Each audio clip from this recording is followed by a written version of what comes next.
మొత్తం అగ్నిమండలం, ఈ దాహక శక్తి నుంచి మనం విరమణ పొందాలి అంటే భగవత్పాదాలు ఆశ్రయించాలి, ఆత్మను ఆశ్రయించాలి. ఏమిటి అసలు ఈ కోరికలు ఏమిటి, ఈ ద్వేషాలు ఏమిటి, ఈ రాజకీయాలు ఏమిటి, ఈ పదవులు ఏమిటి, ఈ పీఠాలు ఏమిటి, ఈ టిక్కెట్లు ఏమిటి, ఒక క్షణంలో పార్టీలు మారిపోవడం ఏమిటి, పైగా స్పష్టంగా చెప్పడం నాకు ఇవ్వకపోతే మారిపోతా, వెంటనే వీళ్ళు అక్కడికి వెళ్ళి వీళ్ళని తిట్టడం, ఇవ్వలేదు కాబట్టి వచ్చానని అన్నాడు, వేరే ఏదో కారణం చెబుతాడు.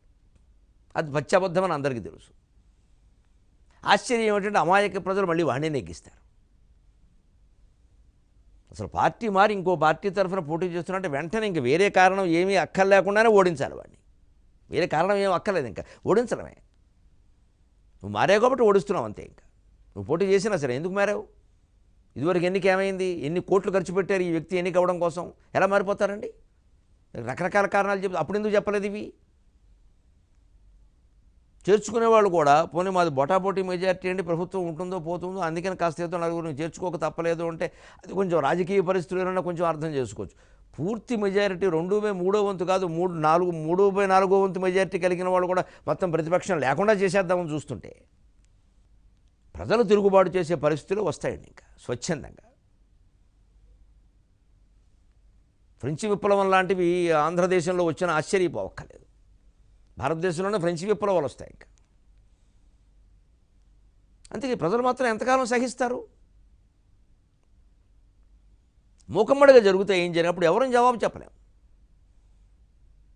మొత్తం అగ్నిమండలం చేసుకున్నాం మనం.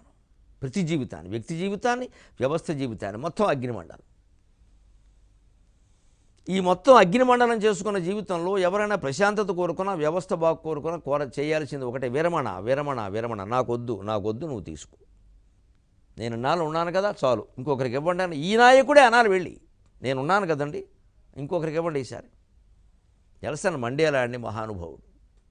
25 ఏళ్ళ 30 ఏళ్ల పాటు 6 అడుగులు కూడా ఉండని గదిలో కాళ్ళు ముడుచుకుని కూర్చున్నాడండి. 25 ఏళ్ళు పైన శిక్ష. నల్లజాతికి జరుగుతున్న అవమానాలని మురుపుమాపడానికి, వివక్షను పోగొట్టడానికి అంత జైలు శిక్ష భయంకరంగా అనుభవించినవాడు, అంత శారీరక మానసిక హింసలను అనుభవించినవాడు. తర్వాత ఎప్పుడూ ఆ దేశంలో ఆయనకి అధ్యక్షుడిగా ఒక అవకాశం వస్తే కేవలం 5 ఏళ్ళు మాత్రమే ఉండి తర్వాత పార్టీలో మరొకరికి అప్పగించాడు. మీరు చూసుకోండి, నేను విశ్రాంతి తీసుకుంటాను. 5 ఏండ్ల పాలనములో ఏదో తన శక్తి కొలది హితముంజేషన్ మీదట పదవిన్ వీడెను.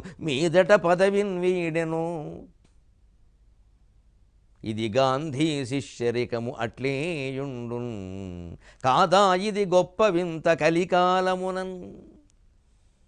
మీదట పదవిన్ వీడెను, కాదా ఇది గొప్ప వింత కలికాలమునన్. అది గాంధీ శిష్యరికమ అట్లేయుండు అని సాగర ఘోషలో రాశాను నేను నెల్సన్ మండేలా గురించి.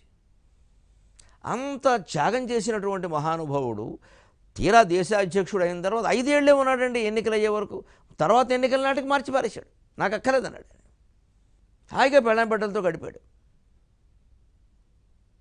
వెళ్ళిపోతుంటే జాతి అంతా శ్రద్ధాంజలి. వెళ్ళక ముందు కూడా ఆసుపత్రి దగ్గర ఎన్ని కోట్ల మంది జనం ఉన్నారండి అక్కడ. అది జీవితం అంటే, అది జీవితం.